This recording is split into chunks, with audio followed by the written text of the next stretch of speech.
अब हम पढ़ने जा रहे हैं वो है हमारे पास टॉपिक पॉलीमराइजेशन ऑफ न्यूक्लियोटाइड्स या फॉर्मेशन ऑफ न्यूक्लिक एसिड या पॉलीमर, जो न्यूक्लिक एसिड का पॉलीमर है वो कैसे बनता है, या how polynucleotide is formed. Polynucleotide या न्यूक्लिक एसिड एक ही नाम है। पॉलीन्यूक्लियोटाइड का मतलब भी क्या है, ऐसे न्यूक्लियोटाइड जिसकी पॉलीमराइजेशन हो गई हो, मतलब बहुत सारे उसमें न्यूक्लियोटाइड्स इन्वॉल्व हो। तो चलो चलते हैं वहां पे जहां हमने जाना है लाजमी, और वो क्या है हमारे पास टॉपिक पॉलीमराइजेशन ऑफ पॉलीन्यूक्लियोटाइड्स। ये जो पॉलीन्यूक्लियोटाइड्स हैं इनकी पॉलीमराइजेशन कैसे हो रही है, ठीक है।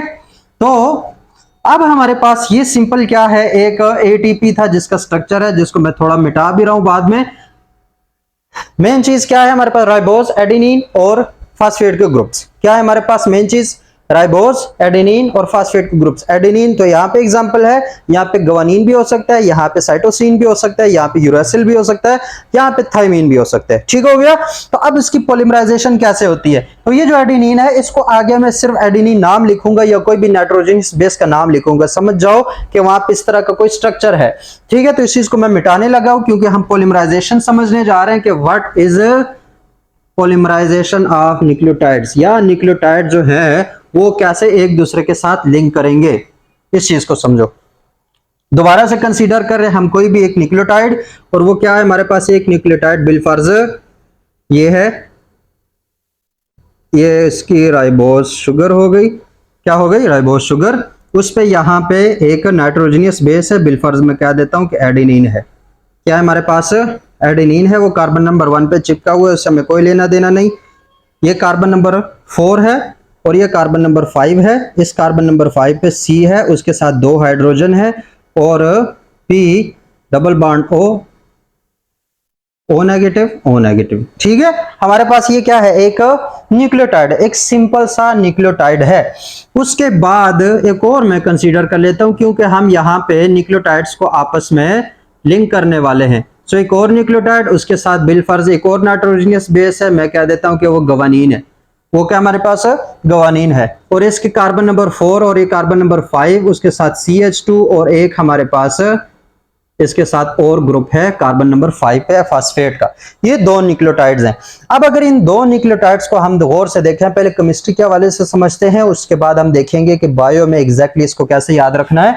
तो केमिस्ट्री के हवाले से देखो, ये एक फास्फेट ग्रुप है, ये क्या है हमारे पास, फास्फेट ग्रुप है। इसका ये कार्बन नंबर 1, ये कार्बन नंबर 2, ये कार्बन नंबर 3, इसका भी carbon number 1, carbon number 2, carbon number 3 और कार्बन नंबर 4। ठीक हो गया। तो अब अगर हम राइबोस को कंसीडर कर रहे हैं तो कार्बन नंबर 2 पे भी OH है, कार्बन नंबर 3 पे भी OH है, यहां पर भी कार्बन नंबर 2 पे भी OH है, कार्बन नंबर 3 पे भी OH है। तो हमारे पास जो एक न्यूक्लियोटाइड है बिलफर्ज, ये वाला न्यूक्लियोटाइड, इसको मैं न्यूक्लियोटाइड नंबर 1 क्या देता हूं, ये न्यूक्लियोटाइड नंबर 2 है। इस न्यूक्लियोटाइड नंबर 1 के कार्बन नंबर 5 पे जो फास्फेट का ग्रुप है, वो फास्फेट का ग्रुप, इसको मैं थोड़ा सा चेंज कर लेता हूं, डबल बॉन्ड इधर लिख देता हूं, ये सिंगल बॉन्ड कर देता हूं। ठीक है, ये क्या कर देता हूं, सिंगल बॉन्ड कर लेता हूं। याद रखना सिंगल बॉन्ड का मतलब क्या है कि यहां पे इन डॉटेड, अगर ये नेगेटिव है तो साथ में H प्रेजेंट है फास्फोरिक एसिड की फॉर्म में।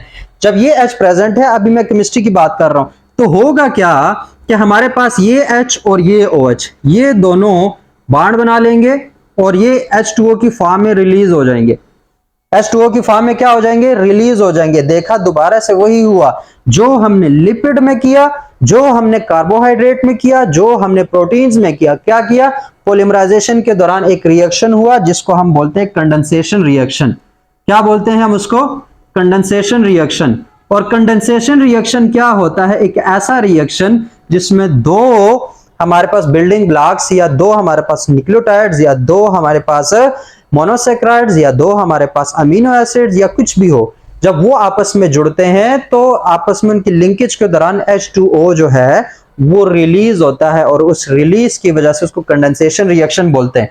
तो यहां पे भी ये जो OH और H है ये रिलीज हो जाते हैं। ये क्या हो जाते हैं, रिलीज हो जाते हैं। तो इनकी रिलीज होने की वजह से जब ये खत्म और ये खत्म, तो यहाँ पे ये कार्बन नंबर 3 है ना, ये कार्बन है, इसके दरमियान और इस ऑक्सीजन के दरमियान बॉन्ड बन जाता है। क्या बन जाता है, बॉन्ड बन जाता है, और ये नेगेटिव साइन अब नहीं है। तो अब अगर इस गौर से हम इस बॉन्ड को देखते हैं तो ये हमारे पास C, फिर O, फिर P। ठीक है, ये वाला बॉन्ड CO फिर P, फिर ये P आगे से ये दरमियान में, इसको मैंने डायरेक्ट बना दिया, दरमियान में O भी होता है ऐसे, ठीक है, O भी होता है दरमियान में, तो ये P, ये O, ये फिर C, ठीक है, इस तरीके से ये बॉन्ड बन रहा है ना, COP, उसके बाद OPOC, ये बॉन्ड बन गया। लेकिन अगर हम गौर से देखते हैं तो ये वाला कार्बन किसी और न्यूक्लियोटाइड का, ये वाला कार्बन किसी और न्यूक्लियोटाइड्स का, और हमने जब इस चीज को हम डिस्कस कर रहे थे तो हमने कहा था कि यहाँ पे जब फास्फेट ग्रुप जुड़ता है तो एक लिंकेज होती है जिसको हम बोलते थे फास्फोएस्टर बॉन्ड। क्या बोलते थे?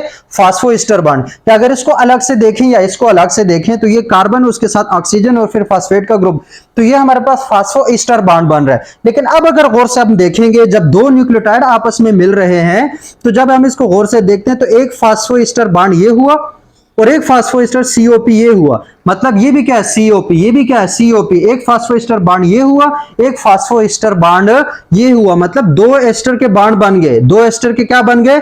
बॉन्ड बन गए। तो यहां पर जो लिंकेज होगी उसको क्या बोल रहे हैं हम? जब दो न्यूक्लियोटाइड्स पॉलीमराइजेशन के दौरान आपस में लिंक करते हैं तो इसको बोलते हैं फास्फो, क्या बोलेंगे? फास्फो।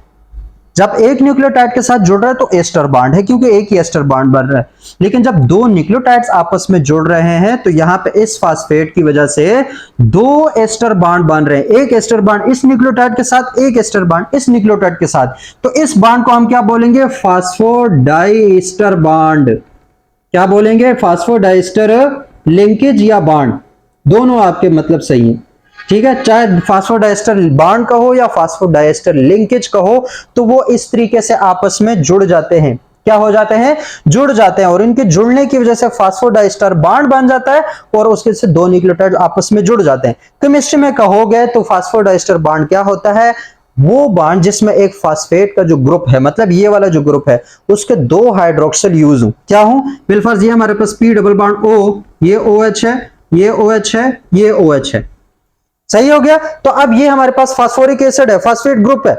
अब इस फास्फेट ग्रुप में बिलफर्ज यहां पे है CH2 CH3OH एक मॉलिक्यूल, और यहां पे CH2 CH3, उसके बाद ये भी CH2 कर देता हूं, ये भी CH3 कर देता हूं, और इसके साथ ये OH है।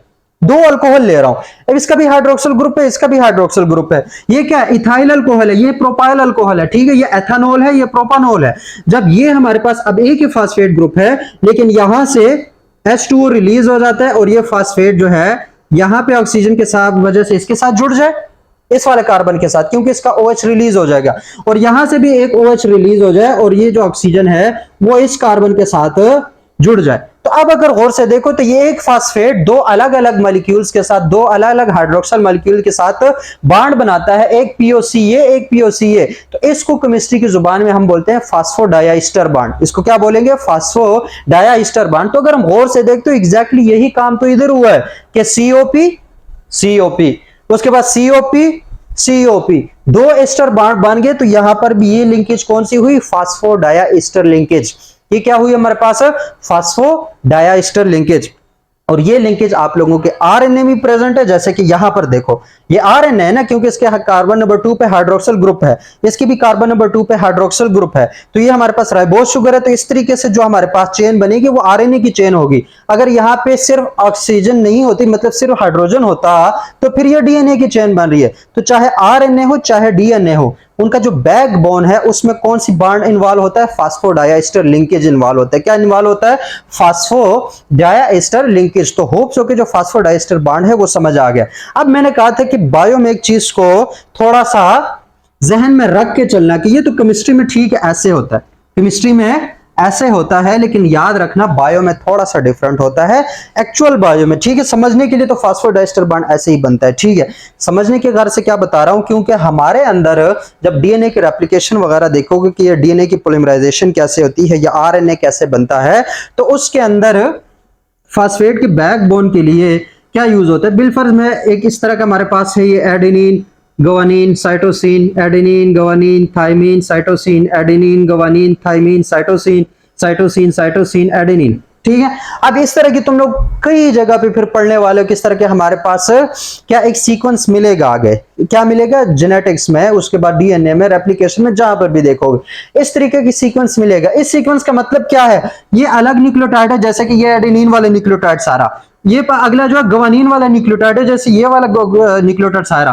तो ये एडेनिन और गवानीन आपस में जब जुड़ते हैं तो फास्फोडाइएस्टर लिंकेज तो होती है, ये बॉन्ड बन जाता है। लेकिन कैसे, जब डीएनए पॉलीमरेज काम कर रहा होता है ना, हमारा एक एंजाइम है जो कि पॉलीमराइजेशन का काम करता है, जब डीएनए पॉलीमरेज या आरएनए पॉलीमरेज काम करता है तो उसको रॉ मटेरियल में ये वाली चीज नहीं मिलती सिंगल में, उसको मिलती है एटीपी।